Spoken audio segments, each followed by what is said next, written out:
네, 안녕하십니까. 오늘 정신분석과 성경 시간인데 어떤 내용일지 한번 또 보도록 하겠습니다.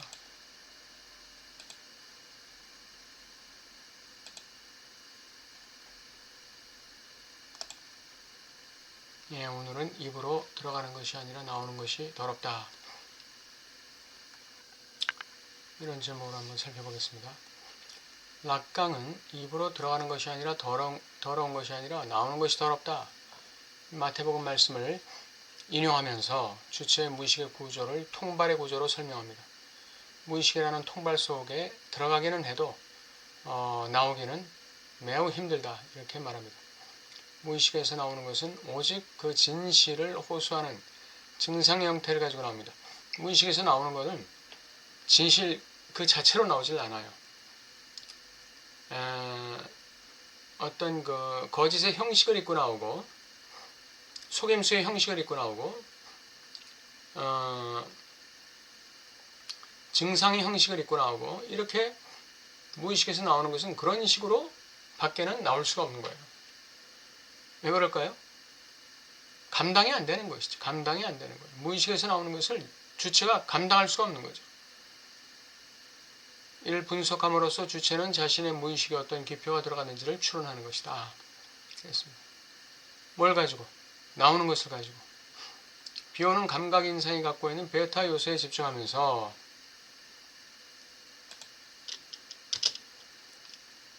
그 베타 요소를 파악하는 것의 중요성을 얘기합니다. 베타 요소를 파악하게 되면 그 요소는 기억되고 저장되는데 일면은 의식에 들어가고 일면은 무의식으로 들어가서 저장되게 된다. 이렇게 얘기합니다. 이 과정에서 소화 과정이 진행된다. 이 베타 요소라는 게 불쾌 감각이죠. 불만족 감각 이런 것이죠. 이런 걸 소화시키는 과정이 알파 과정이다. 그렇게 얘기할 수 있습니다. 알파 기능, 베타 요소를 소화시키는 기능이죠. 알파 기능이 작동해서 베타 요소의 실제적 측면들을 소화시키는 과정이 알파 과정 또는 알파화 과정이다. 이렇게 비오는 또 얘기하고 있습니다. 만일 외부에서 들어오는 자극들, 감각 인상, 불쾌 요소들, 트라우마적 요소들이 의식과 무의식 차원에서 제대로 소화되지 않는다면 어떤 일이 발생할까요? 주체의 분열이 진행될 것입니다. 제대로 소화되지 않으면 어린아이들은 그 자기의 욕구에 부응해주는 엄마와 자기의 욕구를 제대로 컨트롤해주지 않는 엄마를 어떻게 소화시킬까요? 소화를 시키지 못하기 때문에 분열 구조를 써서 소화시키는 것입니다. 나쁜 엄마를 억압하는 것이죠. 예. 여기서 분열이 일어나는 거예요. 주체 분열이 진행될 겁니다. 억압이 진행되고 견고한 무의식 구조를 만들게 되겠죠. 예. 어린아이에게 이러한 외부적인 자극이 들어가기 전에 벌써 어린아이에게는 분열이 진행되어 있는 겁니다. 락강은 기표가 존재보다 선지한다 이렇게 얘기합니다. 기표가 존재보다 선지한다는 것은 존재가 이미 기표로 구조화되어 있고 프로그램화되어 있다는 걸 얘기하는 것입니다. 그래서 태어나는 거예요. 칸트가 왜 근본악이라는 얘기를 합니까? 그러니까 악을 갖고 태어난다는 것이죠. 악 이외에는 선택할 의지도 능력도 없는 상태로 태어난다는 것이에요. 그래서 이런 그 악한 사람들 보면은 하는 짓마다 악한 짓이에요. 선한 행동을 할 줄을 몰라요. 선한 행동을 선택할 의지력이 없는 것입니다. 택했다 하면 무조건 악이에요. 그게 이제 그 근본악이라는 것이죠. 그거보다 더 무서운 건 뭡니까? 그거보다 더 무서운 거는 악을 즐기는 것이죠. 악을 행하면서 쾌감을 느끼는 것이죠. 이때 악은 뭡니까? 마약보다 더 중독성 강한 그런 것이 되는 것이죠. 사람에게 피해를 주면서 쾌감을 느끼는 거예요. 사람을 고통스럽게 만들면서 즐거워하고 쾌감이 생기고 엑스타시가 찾아오고 이게 이제 근본적인 악이라는 것입니다. 근본적인 악. 그러니까 이 인간은 이 기표 덩어리다 이렇게 보면 됩니다. 기표 덩어리다. 기표로 프로그램화된 존재가 인간이다. 인간 주체다. 그래서 억압은 우리가 출생 이후에 진행되는 것도 있지만 이미 무의식 구조는 깊이에 의해서 이미 프로그램화됐고 객관적으로 객관화돼서 나오는 것이죠. 네.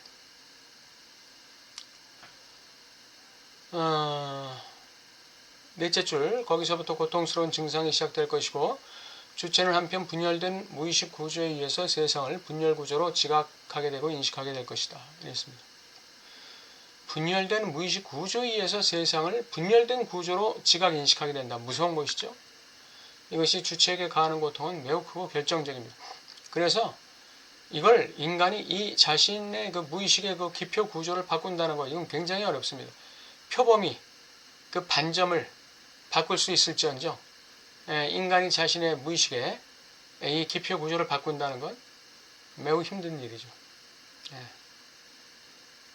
이거는 환골탈태 하는 그 인생 경험이 없다면 거의 불가능한 것입니다. 특별히 크리스찬들의 경우에는 이러한 그 회개를 통해서 이러한 그 이 환골탈태를 하게 되는데, 이 회개라는 것은 개인의 의지적인 작용도 어느 정도 있지만 전적인 그 은총으로 가능한 것입니다. 악인은 회개하고 싶어도 회개를 못해요. 악인은 회개하고 싶어도 회개를 못해요. 회개하고 싶지도 않겠거니와 회개하고 싶어도 자기 마음대로 회개라는 게 되는 게 아닙니다. 그래서 신의 은총이 요구되는 것이죠. 4번, 그러므로 비혼의 정신분석이나 라강의 정신분석에서 중요한 것은 트라우마적 자극과 외부의 감각 인상들을 소화시키는 것입니다. 알파 과정이라고 했죠. 소화 과정, 알파 과정, 또는 라강의 말로 하면 상징화 과정, 즉 상징화시키는 것입니다. 이 소화 과정이나 상징화 과정은 결코 간단히 끝나지 않습니다. 오랜 시간이 필요할 수도 있는 고통스러운 과정이 될 수 있습니다. 그러나 이러한 소화 과정을 겪어낼 때 주체에게서 더러운 것이 나오지 않게 됩니다. 즉 파괴적인 것이 나오지 않게 되는 것이죠. 성경은 입으로 들어가는 게 아니라, 입으로 들어가는 게 사람을 더럽게 하는 게 아니라 입에서 나오는 것이 사람을 더럽게 한다. 이렇게 마태복음 15장 11절에 말씀하고 있습니다. 입으로 들어가는 거. 이게 뭡니까? 세상살이에서 다가오는 환난, 고통, 고난을 말합니다. 입으로 들어가는 것. 나를 향한 세상과 사람들의 비난, 상처, 트라우마적 경험, 스트레스를 가져오는 엔도르핀들. 그러나 이러한 엔도르핀들이 사실 나를 더럽게 하지 못합니다. 그것을 경험한 내가 그 엔도르핀을 어떻게 소화시켜서 언어화하느냐가 중요한 것입니다. 이것을 비오는 뭐라고 했습니까? 경험에서 배우다, 이렇게 얘기하는 것이죠.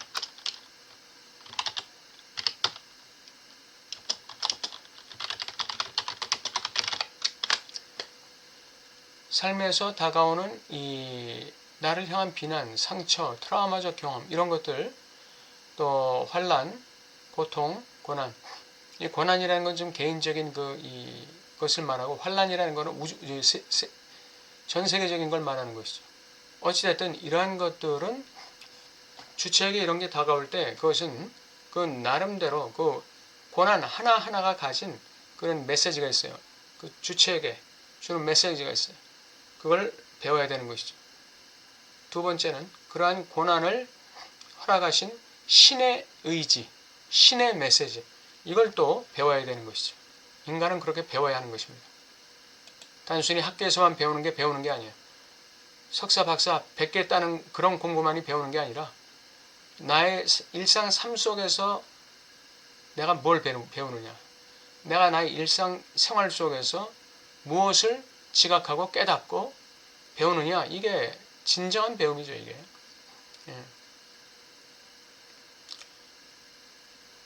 배우지 못하는 사람은 성장하지 못하는 것이죠.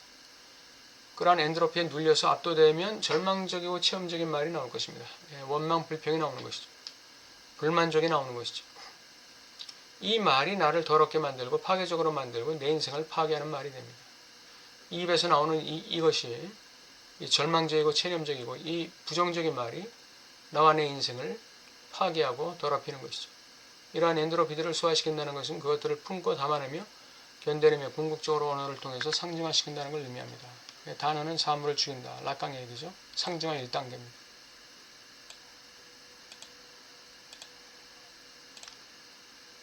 외부의 어떤 스트레스 요인도 나를 파괴할 수 없다는 걸 믿어야 됩니다. 나를 파괴할 수 있는 건 오직 나밖에 없다는 것. 파괴할 수 없을 뿐 아니라 조금 더 손상시키지 못한다는 진리를 믿어야 됩니다. 단지 나를 파괴하는 건 나 자신이라는 것입니다.